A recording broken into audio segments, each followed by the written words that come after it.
The pursuit of perfection will drive you mad. We live in this fast-paced culture that is consumed by materialism, but that is consumed by desire and material things and looking outside of ourselves to feel fulfillment. But ultimately, nothing outside of yourself will make you feel content, will make you feel fulfilled and whole.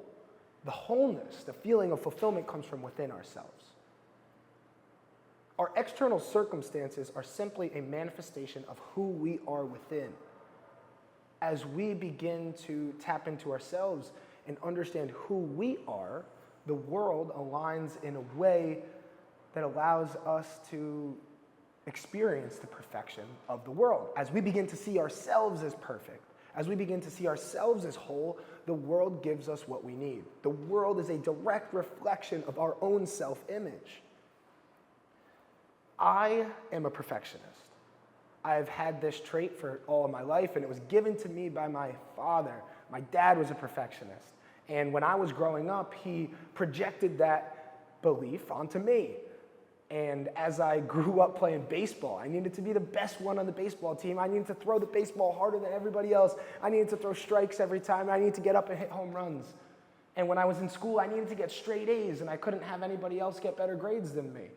And my friends, I needed to be the most respectful one of my friends. I needed to shake every parent's hand and go up to my coaches after practice and shake their hands so that they knew I was the most respectable, perfect child, right?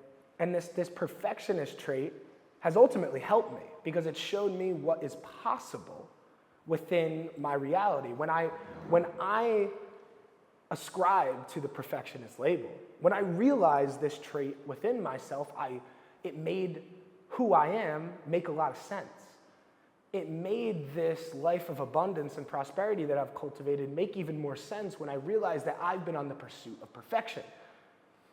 The pursuit of perfection has driven me insane many times. There is a fine line between sanity and insanity.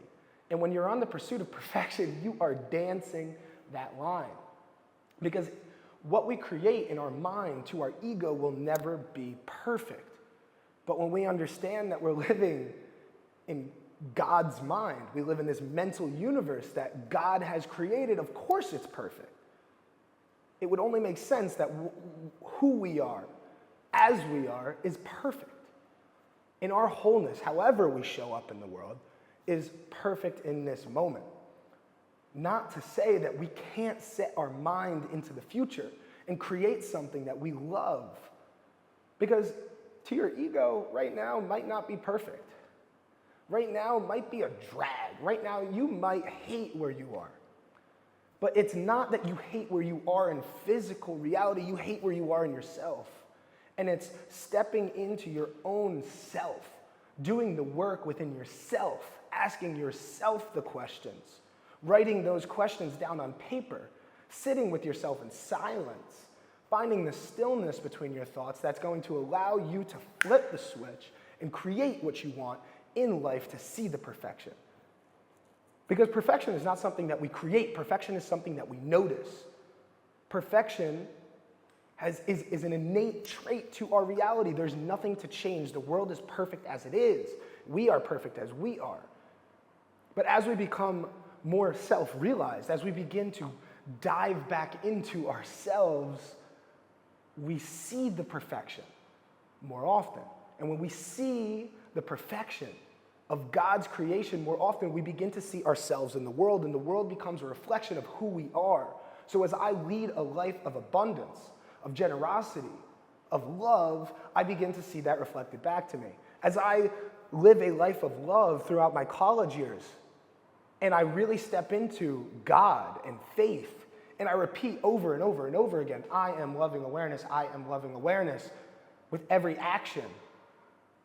Over the 2-year period when I write about love and consumed by love of myself, I manifest my girlfriend, Deanna, in the physical manifestation of love. When we go out into the world and we believe ourselves to be generous and we hold the belief that I always have enough to give, when I'm leaving the Villa Privata, and I say, let's tip this staff well, It's because I always have enough to give. And I know that if I give those men that served us for the last couple of days more than enough to make them feel valued, I know that I always have enough. So why would I ever feel at lack in offering it to somebody else? When I hand the homeless man $20 on the side of the street, when I leave an extra tip for somebody that may be less fortunate than myself, they need it more than I do, so I always have enough to give. And these ideas of creating these labels for ourselves comes from the overarching theme of perfectionism. As we create this perfect reality, as we notice this perfect reality, we can step into the labels for ourselves that are a synchronistic match to it. What labels do you ascribe to yourself that you see yourself to be perfect as? Do you see yourself to be wealthy? Do you see yourself to be healthy? Do you see yourself to be in a loving relationship? Do you see yourself to be at peace living in the Himalayan mountains with the monks? Whatever that reality is that you feel yourself to be perfect, to be whole within, you can begin to take those steps to get there. Because that reality is not far away. That reality is here right now as you begin to realize who you are. As you begin to step into your own self and realize yourself, you realize the perfection in our world. And you can leave the consumer culture behind. You can leave the material things, the chasing behind, the wanting, and it all just makes sense. When you step into the feeling of having rather than wanting something outside of yourself, when you step into the feeling of gratitude, that's when it all shifts. That's when everything shifts. The higher emotions begin to manifest. You begin to look at yourself in the mirror and say, I fucking love you. And when you can look in the mirror and say, I fucking love you and mean it and not force it out, that's a beautiful thing. A beautiful thing.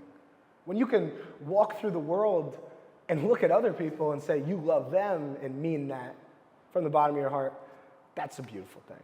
So create this life of abundance, of prosperity, of peace, and notice how perfect this all is without chasing and wanting the perfectionism, because it's something that I've made the mistake of doing throughout my years, which I still do. I still work through it.